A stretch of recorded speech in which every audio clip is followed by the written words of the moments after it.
Well, thank you for staying. Time now for the news review. I am joined by assisting editor here at JoyNews, Samuel Kojo Brace.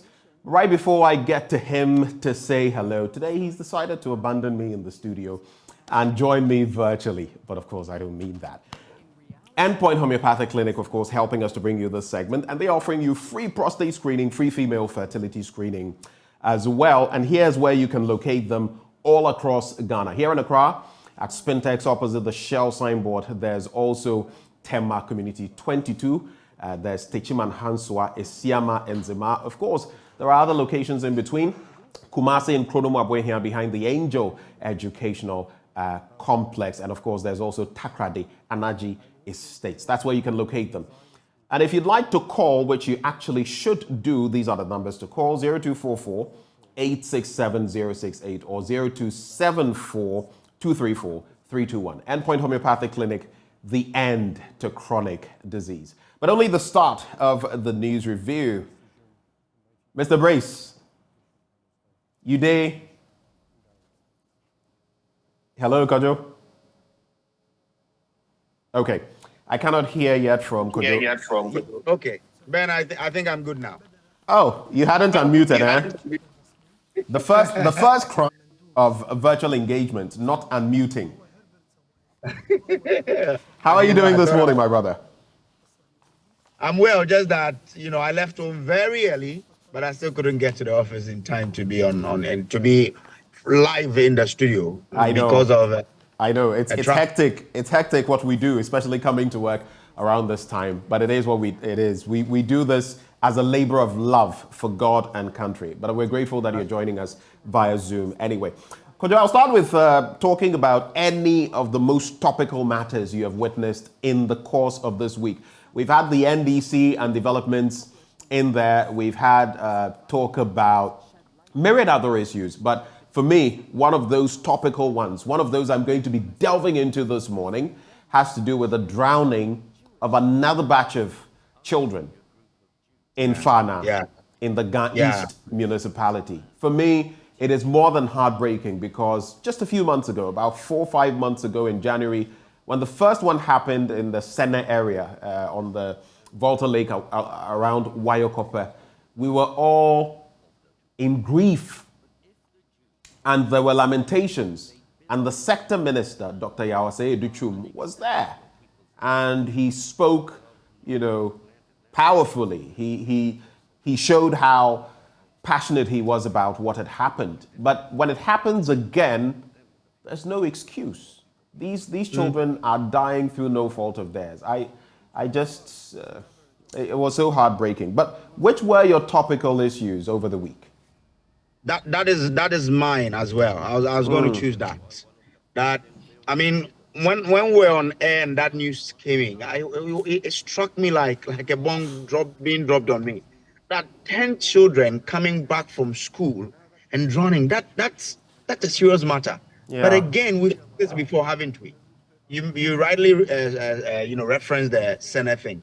When the Senate issue came up, we thought that we're going to implement strategies that would ensure that this doesn't happen again. But here we are. We are talking about this same thing again. That we've lost 10 children who were crossing a river to access school. And you tend not to really understand how we approach issues in this country. That we've lost children, who were crossing a river to go to school. We spoke about it. Nothing really, happened. Nothing caught our attention to say that can we look at island communities and how children there access formal education. It didn't cross our mind. We've all gone to sleep.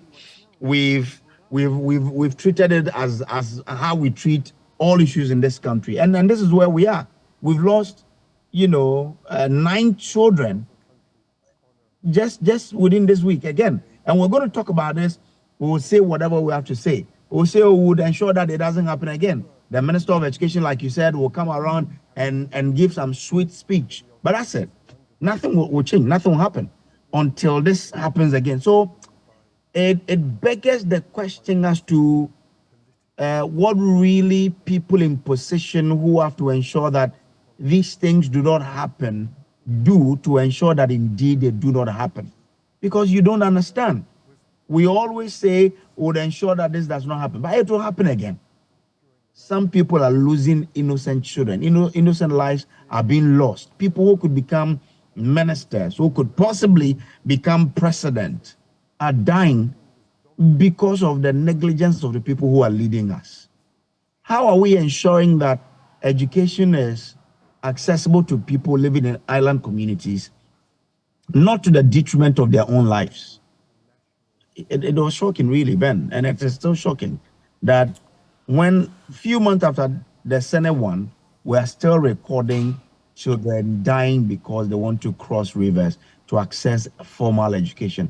It is pathetic, and it is just sad that 60 years, over 60 years after independence, we've still not been able to overcome some of these challenges.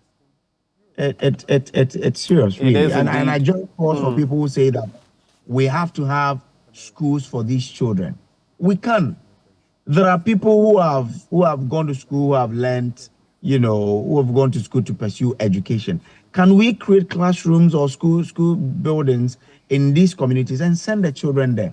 Even the people who are coming from these island communities, I'm sure we can get some of them, train them to be teachers. We can have a specialized program, train children from these communities, take them back there to train to be teachers for the children on these communities. We cannot continue losing children because they want to get access to formal education.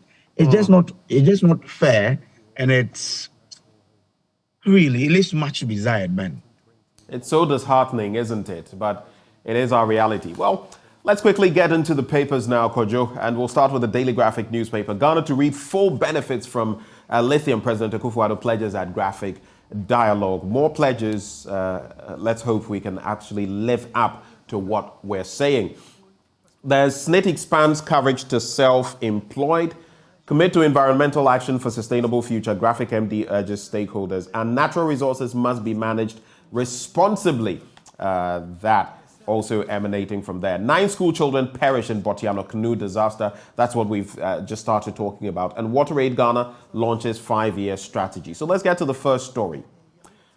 Ghana has discovered lithium and other green minerals in commercial quantities, President Nana Addo Dankwa Akufo-Addo has announced. He said with the unfortunate experience of less benefit from over a century of mining of gold, the government was putting in place measures to ensure that this did not occur in the discovery of lithium in the country.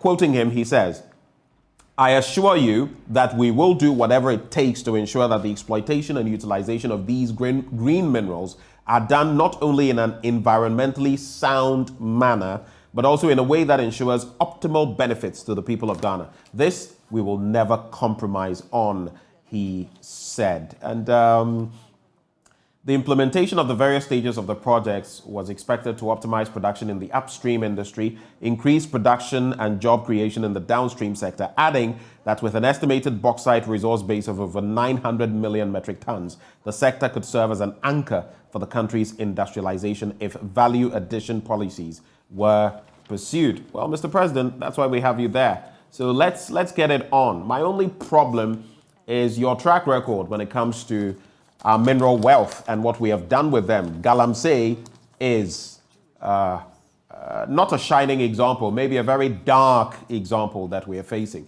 It remains to be seen what we'll do with lithium. Kojo, I think if memory serves, if I'm not mistaken, we found pockets of that as well in the OT region. I think that is one of the places we found this. And it begs the question, it boggles my mind how, especially with countries like the DRC, among others, that have all of these minerals, including Ghana, we wallow in the poverty we do. Any take on that? I was speaking to Dr. Steve Mantea, I think on Monday, and he was making reference to this lithium thing that we've discovered, and said the Atlantic company that is mining the lithium has signed a contract with the American company to then take the lithium, right? The raw mined lithium from Ghana. So he was wondering what the Minerals Income Investment Fund, which has indicated its willingness to venture into it, what really it wanted to do. Um, we should take the experience of gold. We have mined gold over 100 years in this country, yeah, but we are still not adding value to it. What is our game plan for this lithium, that we've discovered? Is it that we are still going to do the usual, uh, let's do raw mining and then take the lithium outside of the country, or we want to add value to it? What is our game plan? We should know that there's a plan for us to utilize the minerals that we've identified in this country. Look, last time when we were having a discussion, I joined a Twitter space about this whole lithium thing, and it came to me that we could be mining lithium in this country for I think for some time now, because from the Twitter space around the Mankasim salt pond area, there's a mineral the Chinese who are into ceramics have been mining. It's called feldspar. Yeah. And the guy who was leading this whole discussion was of the view that this feldspar is a byproduct of lithium. And I said, if that's the case, then it's possible it is the raw lithium we are mining, but because we don't know, they tell us it is feldspar, and they are taking it out of this country. So And we that's should. something interesting you mentioned, because of course you know the essence, especially as you mentioned Chinese, right? Lithium, you know how important it is, whether you're talking of the automobile industry or even our gadgets that we use, from phones to tablets and everything, our batteries. Lithium is what is used. It's essential. So I wouldn't be surprised. But then again, we're always caught napping. I know of feldspar, but whatever the byproducts may be, whatever the arrangements may be, the question to ask is whether our authorities were aware that this was going on, and whether there were any checks in terms of lithium. But who knows? Yeah. In this country, it's possible that they knew and someone got a cut and another person got a subcut, and So, it is so, what it is. so I didn't even know that it was the byproduct of lithium, because Western region were only told that, oh, they are mining feldspar, they use it in their ceramics. So it was at this engagement when the person leading the discussion said feldspar is a byproduct of lithium mining, and I said, no, if that's the case, then we could be shortchanged, because I know that feldspar has been mining that in the central region for a long time. So what was the Minerals Commission doing? Who had gone into this whole feldspar business to try and ascertain whether indeed it was feldspar or it could be something more, but we didn't know. So the contractors were just mining for the companies, and they could be doing whatever they do with it. So yes, good that we are discovering this, but will it become like gold, which we've mined in this country for over 100 years, but nothing beneficial really has been had out of gold? We are even talking about the utilization of the revenues from that particular mineral. What has been done about it? MIF was set up. Do we know what MIF is doing? Do we know the sort of areas MIF is investing our revenues? So we should not just be happy about discovering that there is lithium in our country. We should be mindful about what we're going to do with this mineral, and what our participation in it will be like. Will it be that we're only going in there and giving contract to companies to come and mine and send it to wherever, or we are thinking about adding value to it? We're, processing the lithium and being a game player in this whole car manufacturing industry, because with lithium, there's more you can do. But if we don't have a plan, then of course it's going to be like how we've mined gold, and we don't have anything to show for. Let's stay on, talk about the environment. So commit to environmental action for sustainable future. Graphic MD urges stakeholders. And stakeholders in the natural resources sector have been urged to commit to action to save the environment and create a sustainable future. The commitments, it was suggested, should focus on proactive measures to nurture and protect the natural resource endowments of the country for the good of the present and future generations. Of course, that had to do with that graphic engagement. But SNIT expands coverage to self-employed. the story we did yesterday. And the Social Security and National Insurance Trust has expanded its basic security scheme to cover self-employed persons who before were not obliged by law to join the scheme.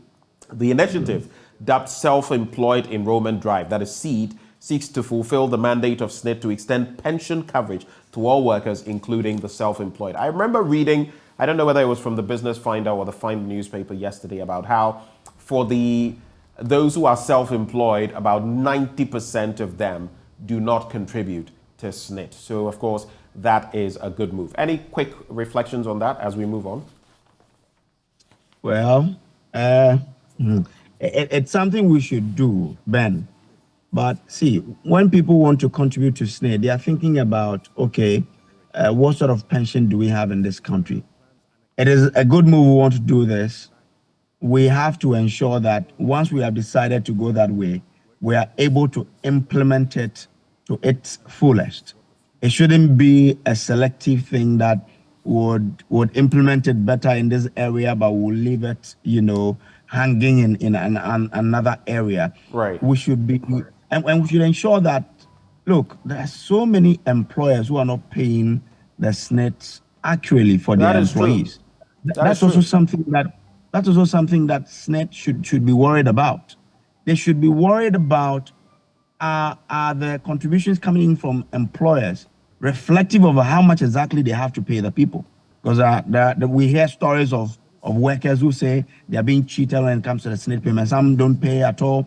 Some pay, but they shortchang the employees. Right. And it's an interesting space that SNIT has to be worried about, because you're looking at giving, pension to your workforce that would make them really love it. Yesterday, we from the debt exchange program, these pensioners were asking for their bonds, their coupons to be paid.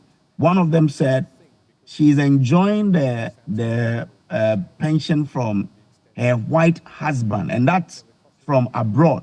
Yeah. If it was from Ghana, they could have been, they would be struggling. But because this is outside, it's better. One grandmother was there. I mean, we've had police officers. We've had a police officer who served for over 30 years, a military officer who served for around the same period, who have come and said, why should I give my lifeblood for my country? And when it's time to pay me back, when I've invested my own funds and you have to pay back as a state, then you hold back and you don't want to fulfill your obligations. And you know the length of time it's taken from when they were supposed to be paid, their coupons and principals, and how far we have come. But one thing that you could say for me broke the camel's back. Yesterday, we had a grandmother there with her 2 grandchildren.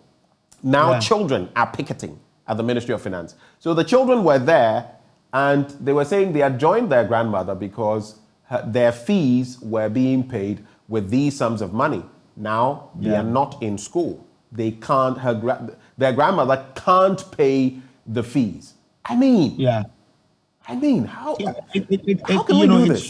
But that is even when they have invested the pension they got. And I was making this point because she was emphatic that they are quite okay because they are getting the pension from outside of Ghana, which means that when the person worked outside, the pension is way better than what we have here, because she made a point that if their pension was to be coming from the local, Ghana's SNIT, SNIT paying their pension, they could be struggling. But because this is coming out, her husband is coming from outside, that's quite okay. So my point is that, are we thinking through to ensure that how we, the pension we give our pensioners is very okay to help them go through that phase of life?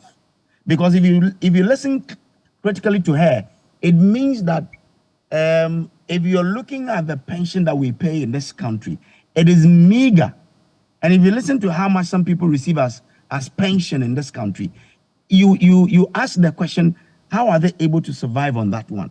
So it's a whole discussion we need to have in this country about, pensions, how we plan for pensions, how much we do pay them, and how much you receive during pension is based on how much your employer contributes when you are actively working. And that's why SNIT should be concerned about how much employers pay Right.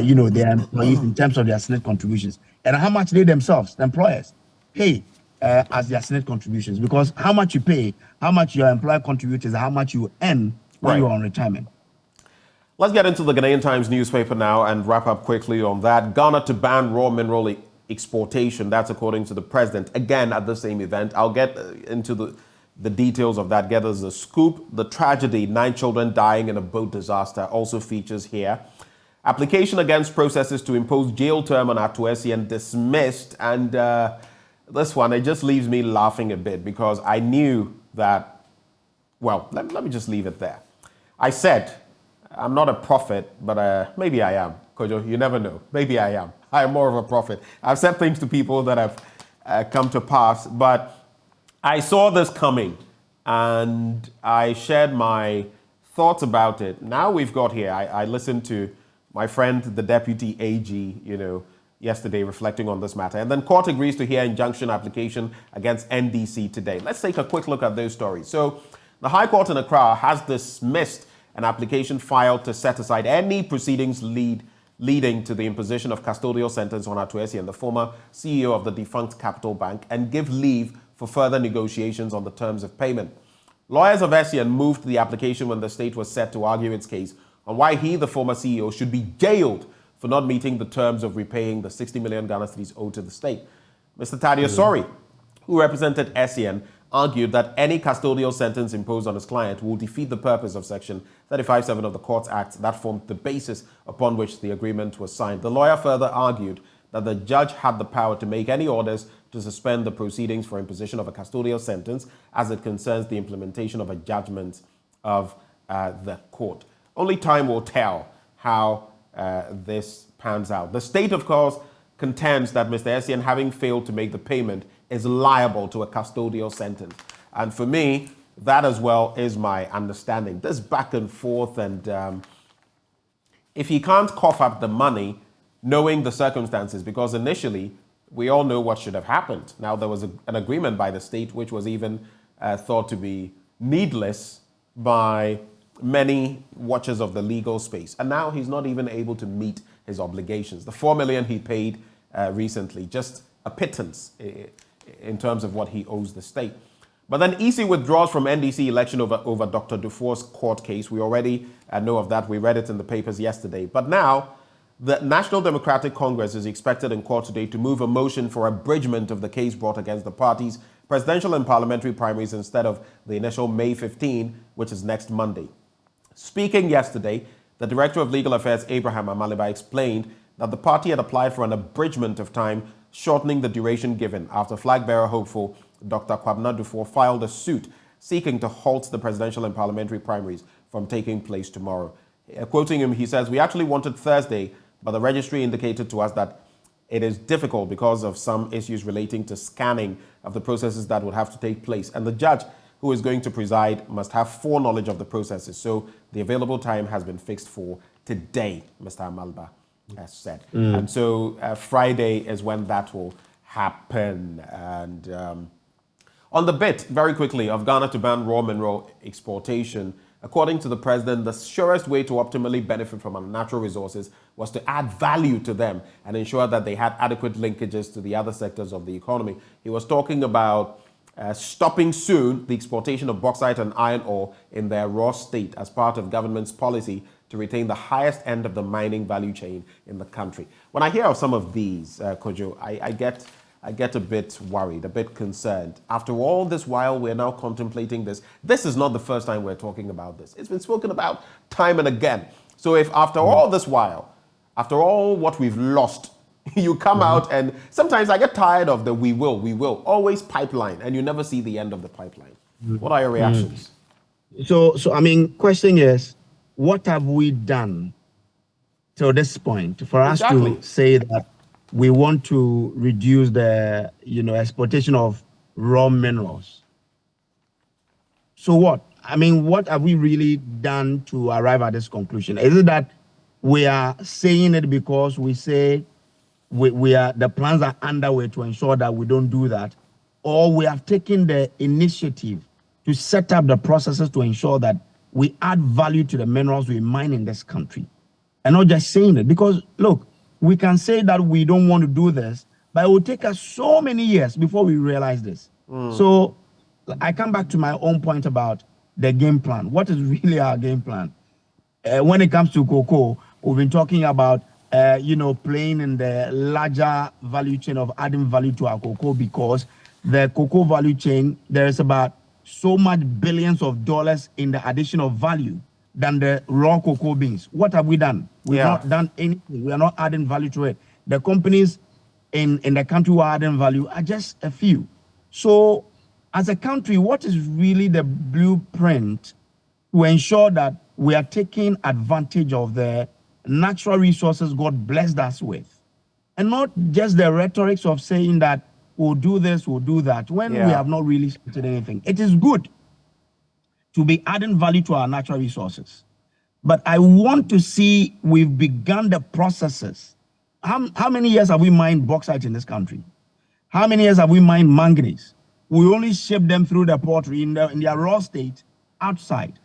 So in all of those years, what was our strategy to ensure that after, say, 20 years of mining manganese or bauxite in their raw form, we'll start to add value by setting up the refineries, the smelters, and what have you in country, so that we can be adding value to them and making more money than just asking companies to come and mine and ship them out of the country. We make patents.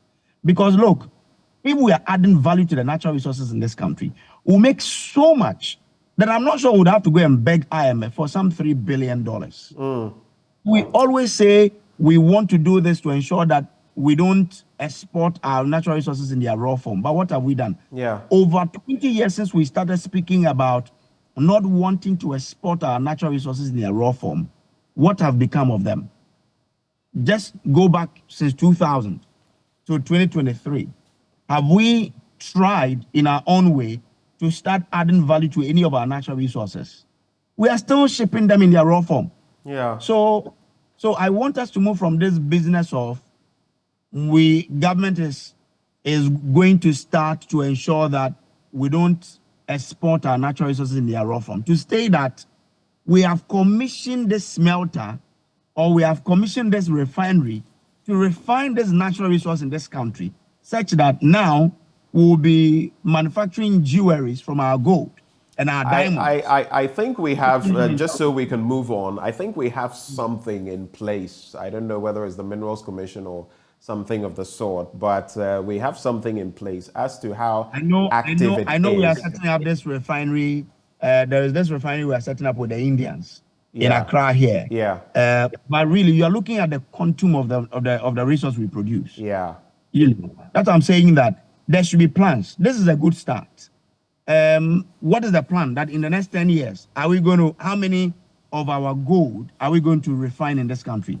So there should be like percentages. We should have a plan. If we just set up one and we don't know how much of the gold we're going to refine in this country, it's problematic. So we should be commenting on plans as to how we want to move from just exportation of raw materials to exportation of refined materials, So I think there's much more. It's a tricky situation, but Kojo, right before we go, let me leave our audience with these headlines. The Finder newspaper.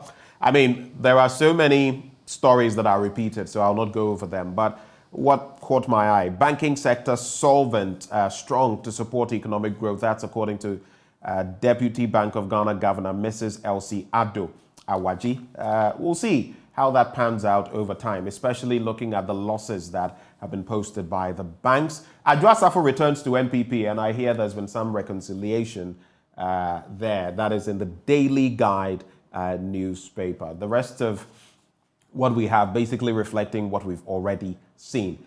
In some few seconds, any thoughts for us as you leave? I saw the Daily Graphic that Bamia is happy with the GMPC office. I saw that in some papers as well. Yeah, exactly. That's a huge building. Just that we are disappointed. Initially the plan was to relocate the GMPC headquarters itself to Takrady, but they are giving us the operational headquarters. I pray and hope that what comes with the headquarters will be there, so that decision making will be taken in Takrady and not for that office to be there, but they will be waiting on Accra to decide on what to do there. So I saw that and I was happy that it's coming from Takrady, so I had to comment. Some lobbying right there. Samuel Kojo Brace, assisting editor here at JoyNews. Thank you so much for joining the conversation. Right before we get into sports, of course, this segment brought to you by Endpoint Homeopathic Clinic. They're offering free prostate screening, free fertility screening as well. You can locate them in Spintex here in Accra. That's opposite the Shell signboard. Kumasi Kronoma here behind the Angel Educational Complex, Takrady and Naji State, Tema Community 22, Techiman Hanswa and Siama and Zema. You can also call them on 0244 867 068 or 0274 234 321. Endpoint Homeopathic Clinic, of course, bringing us to an end. You can find that end to chronic disease there.